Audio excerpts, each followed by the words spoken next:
Salut à toutes et à tous. Donc, nous commençons notre chapitre sur les applications des systèmes d'équations linéaires. Donc, comme le titre le dit, c'est des applications de systèmes d'équations linéaires. Donc, les seules choses qu'on va calculer qui proviennent de l'algèbre linéaire, c'est résoudre des systèmes d'équations linéaires. Donc, autrement dit, on n'a rien de nouveau à apprendre dans ce chapitre-ci, autre que bien construire les systèmes d'équations linéaires, puis ensuite les résoudre avec les techniques qu'on a déjà appris au chapitre 3 ou au chapitre 4 si vous utilisez les inverses. Donc nous, on va s'intéresser dans ce chapitre-ci à deux applications précises, donc au modèle de Liontiev dans la première section et ensuite aux chaînes de Markov. Donc, on commence avec le modèle de Liontiev. Donc, la prémisse générale, donc il va y avoir beaucoup de terminologie, de notation. Je crois que la meilleure manière de comprendre un modèle de Liontiev, c'est simplement en faisant un exemple. Mais bon, je vais passer au travers de toute la terminologie et la notation, puis ensuite, on va faire un exemple. Donc, c'est quoi le modèle de Liontiev? Donc, dans le modèle de Liontiev, on s'intéresse à une certaine économie où il y a N secteurs d'activité. Puis, qu'est-ce qu'on s'intéresse à? C'est c'est quoi le niveau de production pour chacun des secteurs. Donc, on va dénoter par pays le niveau de production ou le nombre d'unités produites du IM secteur. Donc, typiquement, lorsqu'on parle en général, on va dire qu'on a N secteurs, donc de 1 à N. Donc, on va vouloir calculer c'est quoi P1, P2, P3 jusqu'à Pn. Bien sûr, dans nos applications, concrètement, nous, puisqu'on travaille sur papier, on va typiquement avoir des économies où il va y avoir 2 ou 3 secteurs. Ok, donc, bien sûr, toutes les idées qu'on introduit sont vraies pour N aussi grand qu'on veut, mais bien sûr, lorsque N est très grand, on fait plus ça à la main, on fait ça à l'ordinateur. Donc, ici, pour produire un certain nombre d'unités du IM secteur, c'est possible qu'on ait besoin de la production des autres secteurs. Donc, les secteurs sont pas complètement indépendants. Donc, on peut avoir, disons, dans une économie, on produit du pétrole puis de l'électricité, mais ça se peut quand tu produis ton pétrole que tu vas avoir des lumières, ok, qui vont éclairer tes pièces puis qui vont alimenter tes ordinateurs. Donc, tu as besoin de l'électricité. Puis, bien sûr, quand tu produis l'électricité, ben, tu as peut-être des camions qui vont aller poser des poteaux, etc.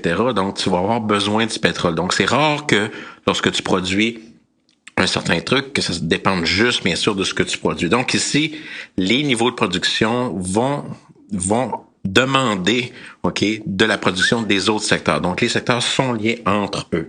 Donc, on va noter par CIJ. Puis, s'il y a quelque chose qui est compliqué là, dans l'introduction, c'est vraiment la notation du CIJ. Donc, CIJ, c'est le nombre d'unités du IM secteur utilisé / consommé dans la production d'une unité du JM secteur. Puis bien sûr, ce niveau de production-là, c'est toujours entre 0 et 100%. Donc, en décimale, ça va être entre 0 et 1. Donc, ces coefficients-là vont toujours être entre 0 et 1.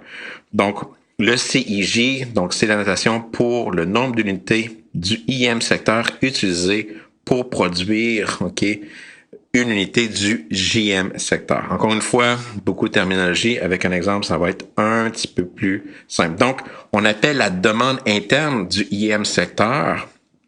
Donc, avec cette notation-là, la demande interne du IM secteur est donnée par CI1P1 plus CI2P2 plus, etc., CINPN. Donc, ici, la manière qu'il faut comprendre la demande interne, c'est la manière suivante. OK, donc, CI1, c'est le nombre d'unités qu'on a besoin, ok, dans la IM secteur pour produire une unité du premier secteur. Donc lorsque je regarde le terme CI1P1, ben, ça me donne justement comment j'ai besoin d'unités du IM secteur pour aider à la production du premier secteur. Puis le CI2P2, ben c'est qu'est-ce que j'ai besoin du IM secteur pour produire, ok, P2 unités du deuxième secteur. Donc, etc. jusqu'à CINPN, où ce que ça me donne, ça c'est la partie qui me demande comment j'ai besoin d'unités du IM secteur pour produire PN unités du Nième secteur. Donc, encore une fois, beaucoup de mots et de lettres et d'indices. Ça va devenir beaucoup plus clair, ok, avec un exemple.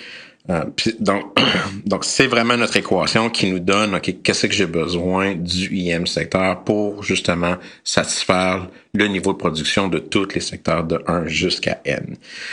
Puis bien sûr, normalement, dans une économie, qu'est-ce qu'on veut faire? On veut pas juste satisfaire à notre demande interne. On espère qu'on va pouvoir, dans notre économie, exporter des trucs. Donc, on espère qu'on va pouvoir satisfaire une certaine demande externe du IM secteur. Donc ici, on va dénoter par DI la demande externe du IM secteur. Donc, combien d'unités on peut justement exporter à l'extérieur de notre économie. Typiquement, ce DI-là va être négatif dans le sens que si on dit on est capable d'exporter 100 unités, mais donc on s'attend que dans le niveau de production, donc, la demande externe est négative si on doit importer. Donc, si on n'est pas capable de satisfaire à notre demande interne pour justement produire notre secteur d'activité I, ben on va être obligé d'importer. Donc, quand c'est négatif, c'est qu'on est en train d'importer. Puis lorsque c'est positif, lorsqu'on a un surplus, donc c'est un peu l'idée ici, donc on peut bien sûr exporter. Donc, la demande externe peut être négative si on doit importer. Mais normalement, lorsqu'on veut exporter, c'est positif. Donc, ainsi, le niveau de production du IM secteur est donné par l'équation suivante. Donc, PI, ça, c'est qu'est-ce que je veux produire dans le IM secteur, mais c'est donné par la demande interne, ce que j'ai besoin à l'intérieur de mon économie pour produire justement P1, P2 jusqu'à Pn, plus la demande externe DI. Donc, ça, c'est l'équation, si on veut, du IM secteur, qui est la production que je veux faire du IM secteur, ben c'est égal à la production interne que j'ai besoin justement pour satisfaire à P1, P2, P3 jusqu'à Pn, plus ma demande externe qui pourrait être négative lorsque je n'ai besoin. Donc, bien sûr, maintenant, lorsqu'on met toutes ces équations-là du premier secteur jusqu'au nème secteur, on retrouve un système d'équations linéaires. Puis lorsqu'on regarde ce système d'équations linéaires-là, on peut l'écrire sous forme matricielle où ce que les taux de production, P1, P2 jusqu'à Pn, on les met dans un vecteur, dans une matrice colonne que je vais dénoter par P chapeau.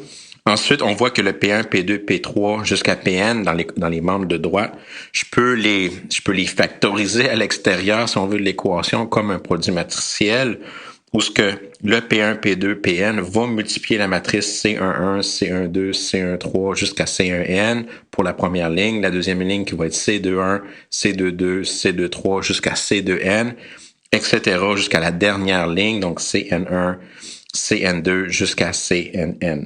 Donc, puis cette matrice-là, qui est une matrice carrée n par n, c'est qu'est-ce qu'on appelle la matrice de consommation interne. Lorsqu'on fait C fois P, ça nous donne les niveaux de production de P1 jusqu'à Pn qu'on a besoin justement pour justement satisfaire la production interne.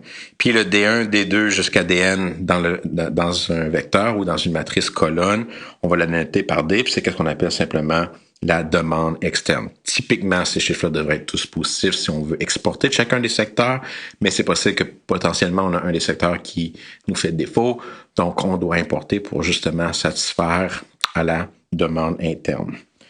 Donc, encore une fois, beaucoup de notation. On va sauter dans un exemple aussitôt que possible. Puis notre but, c'est justement c'est quoi la variable? C'est de trouver, c'est quoi les niveaux de production qui va pouvoir satisfaire la demande interne plus la demande externe. Donc le but, c'est justement de isoler ou de calculer ce fameux P-là. Donc, si je le vois comme une équation normale, donc j'ai que P est égal à CP plus D. Si je veux isoler P, je vais remporter mes termes à gauche. Donc, j'ai P moins CP est égal à D.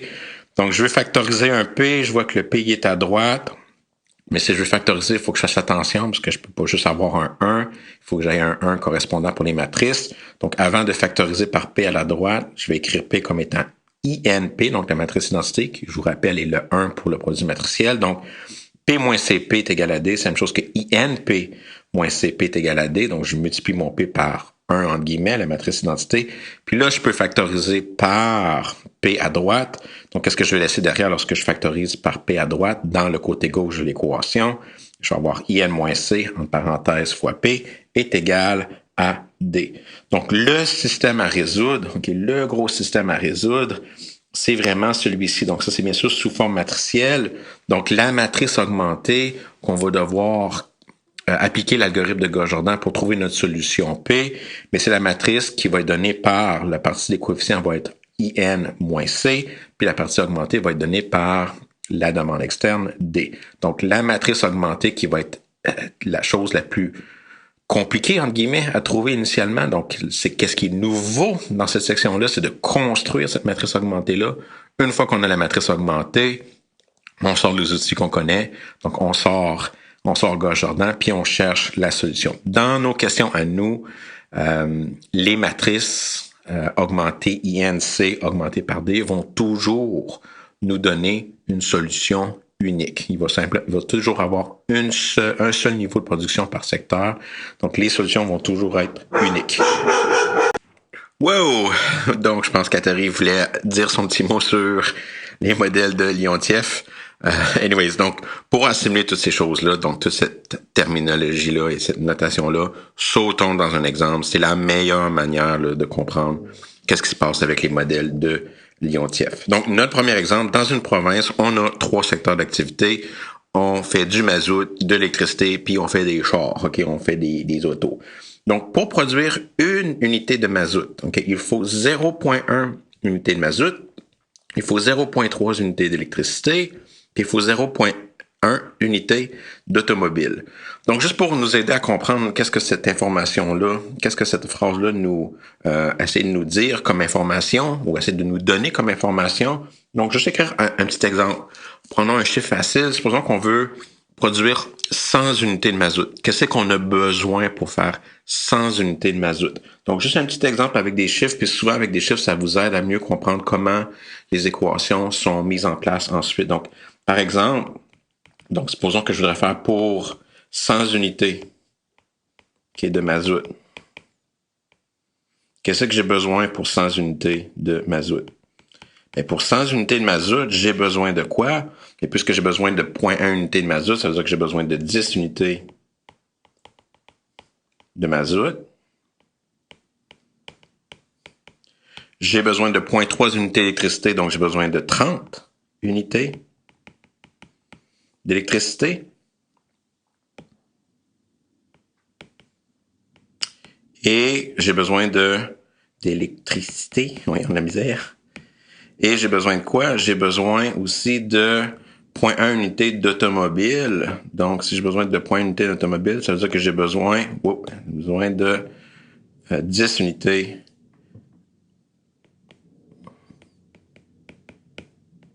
Je vais écrire d'auto, vu que je suis un peu à faire mon truc. J'ai besoin de 10 unités d'automobile. Donc, ça, c'est qu'est-ce que j'ai besoin pour produire, OK, 100 unités, OK, 100 unités de mazout. Donc, 10 unités de mazout, 30 unités d'électricité et 10 unités d'automobile. Donc, qu'est-ce que j'essaie de vous expliquer en ce moment? C'est que dans la production de mazout, j'ai besoin de la production de mazout, je n'ai besoin de 10.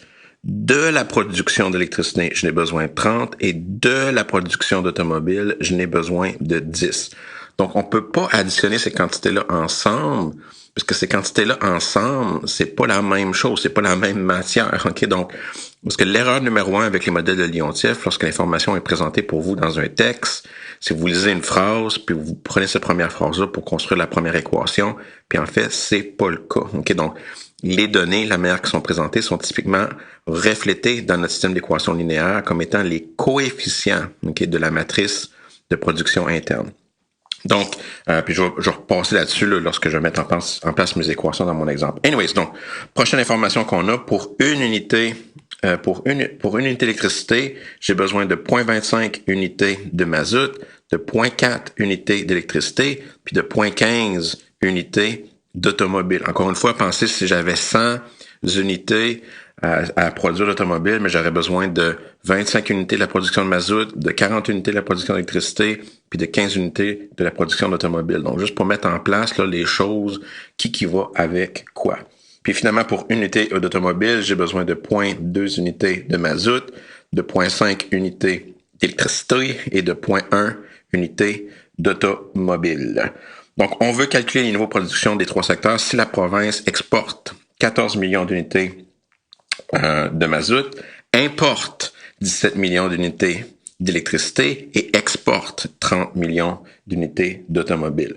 Donc, puisqu'on parle en millions, ça vaut la peine là, de tout mettre en millions. Donc, ça va simplifier, bien sûr, les coefficients utilisés dans dans la solution de votre modèle de Liontiev. Donc, la solution. La première chose qu'il faut toujours faire, il y a des points pour ça, c'est de bien identifier les variables. Moi, typiquement, dans tous mes exemples, je vais toujours utiliser un P avec un index, P pour production, puis l'index pour le secteur d'activité. Donc, j'ai PM, le nombre d'unités de mazout qu'on va produire en millions. J'ai PE, le nombre d'unités d'électricité qu'on va produire en millions aussi. Et PA, le nombre d'unités d'automobiles qu'on va produire aussi en millions. Donc, notre fameux système d'équation linéaire, puis vraiment ça, c'est la partie tricky, là, être capable de bien construire le système d'équation linéaire. Donc, dans notre système d'équation linéaire, donc, qu'est-ce que j'ai ici pour mon niveau de production de mazout, donc pour PM, pour la première équation. Donc, la manière que je construis les équations, c'est la manière suivante. Donc, je mets en ordre mes variables, donc PM, PE et PA. Puis pour mon premier secteur d'activité, je sais que 0,1 unité de mazout va être demandé à la production de mazout. Donc ici, mon premier 0,1, donc j'ai que PM est 0,1 PM. Donc ça, c'est vraiment la portion de mazout que j'ai besoin pour faire du mazout. Puis ensuite, le 0,3 unités d'électricité qu'on a besoin du mazout, mais ça, c'est qu'est-ce qu'on a besoin dans le niveau de production d'électricité. Donc ici, qu'est-ce que je fais? Mais si je sais que j'ai 100 unités fois 0,3 me donne le 30. Donc le 0,3 PM doit aller dans le PE ensuite. Donc ici, si je connais mon nombre d'unités produits de mazout, mais en faisant fois 0,3, mais ça va être la demande que j'ai besoin sur le niveau d'électricité. Donc le 0,3, je ne le mets pas en ligne, mais je le mets bien en colonne. Puis même chose pour le dernier, le 0,1 unité d'automobile que j'ai besoin. Donc, si je sais que je fais 100 unités de mazout, j'ai besoin de 10 unités d'automobile. Donc, ça, c'est ma demande dans le niveau de production de mon secteur d'automobile. Donc, j'ai mon 0,1 qui va être à la fin. Donc, ici, 0,1 PM dans PM, 0,3 PM dans PE. Donc, qu'est-ce que j'ai besoin d'électricité? Puis 0,1 PM dans PA pour qu'est-ce que j'ai besoin en automobile. Et ainsi de suite. Donc, pour mon électricité, il me faut 0,25 unités de mazout. Donc, peu importe c'est quoi mon niveau de production de électricité, je sais que le corps va être dans la demande interne de mazout. J'ai que 0,4 électricité pour faire 0,4 électricité, puis j'ai 0,15 automobile que j'ai besoin pour faire mon électricité. Donc ici, là, vraiment bien lire, les lignes deviennent des colonnes. Au pire, si vous comprenez absolument rien, ok, c'est pas un bon conseil, là, mais si vous comprenez absolument rien, une ligne devient une colonne. Ok, donc une phrase devient une colonne. Puis finalement, pour produire une unité d'automobile, ok, je sais que je vais avoir besoin de 0,2 unités de mazout. Donc 0,2 unités, 0,2 fois la production d'automobile, ça va venir du mazout. 0,5, ok, va venir de l'électricité. Puis 0,1 va venir du secteur automobile. Puis là, maintenant, on doit mettre en place qu'est-ce que j'ai besoin sur mes niveaux de production en tant que demande. Donc, si je veux que mon mazout, on veut exporter 14, donc dans ma production, j'ai besoin d'un plus 14. Donc, j'ai mon premier chiffre, là, donc plus 14. Donc, le 14, plus 14. On importe 17. Donc, puisqu'on importe 17, ça va être négatif 17. Donc, ici, j'ai 17 qui vient. Donc, on n'a pas besoin de le produire puisqu'on le reçoit. Puis, finalement, on veut exporter 30 millions d'unités. Donc, on va avoir un plus 30 à la fin. Donc, la plus grosse difficulté de ces questions-là, c'est vraiment de construire le système d'équation linéaire. Puis, un truc qui marche bien, même si c'est pas un bon truc pour comprendre, c'est que l'information qu'on a dans une phrase devient une colonne. Ensuite, là, la game est presque finie. Donc, ici, sous forme matricielle, j'ai que mon niveau de production est égal à 0,1, 0,25, 0,2, 0,3, 0,4, 0,5, 0,1, 0,15 puis 0,1. Donc, cette matrice-là, c'est ce que j'appelle la matrice C, qui est la matrice de consommation interne, fois le niveau de production, PM, PE, PA, plus le vecteur des demandes, 14, moins 17 et 30. OK, donc le D, c'est 14, moins 17 et 30. Donc, le système d'équation linéaire à résoudre, sa matrice augmentée, c'est l'identité moins la matrice de consommation interne augmentée par le niveau de production. Donc ici, j'ai ma matrice 0,9, moins 0,25, moins 0,2, 0,3, 0,6, moins 0,5, moins 0,1, moins 0,15, moins et 0,9, augmenté par 14, moins 17, 30. J'applique Gauss-Jordan, bien sûr, faites attention, là, j'applique Gauss-Jordan, c'est quand même une question qui est pas facile. Moi, qu'est-ce que je vous conseille? pour résoudre ce système d'équation linéaire-là. Ici, je l'ai mis sous forme échelonnée réduite parce que je l'ai faite moi-même à l'ordinateur, donc je l'ai pas faite. Mais échelonné serait bien en masse là, pour trouver les niveaux de production. Ça n'a pas vraiment d'importance comment vous trouvez votre solution, tant que vous le trouvez par vous-même. Moi, un truc, j'aime multiplier par 10 ou par 100, dépendamment combien de décimales que j'ai à dealer avec. Donc, essayez-le par vous-même. C'est des questions qui sont importantes. Là. Donc, vous devez trouver vous-même là, votre solution unique. Donc, j'ai que la matrice augmentée sous forme échelonnée réduite, c'est 1, 0, 0, 0, 1, 0, 0, 0, 1, augmenté par 30, 20 et 40. Donc, les niveaux de production que je recherche, c'est mon secteur va produire 30 millions d'unités de mazout, 20 millions d'unités d'électricité et 40 millions d'unités d'automobiles. Juste une petite remarque pour ceux qui ont la misère peut-être à visualiser pourquoi que j'utilise la matrice identité moins C augmentée par D. Pensez vraiment à votre système d'équation linéaire.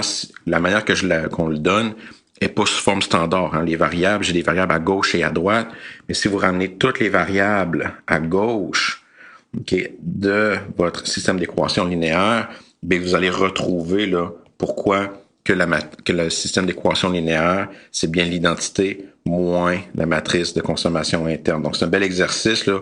Prenez votre système d'équation linéaire tel que présenté sous forme de modèle de Liontiev, emmenez toutes les variables à gauche, puis maintenant, sous forme standard, la matrice augmentée de ce système d'équation linéaire-là, ça va être bien l'identité moins C.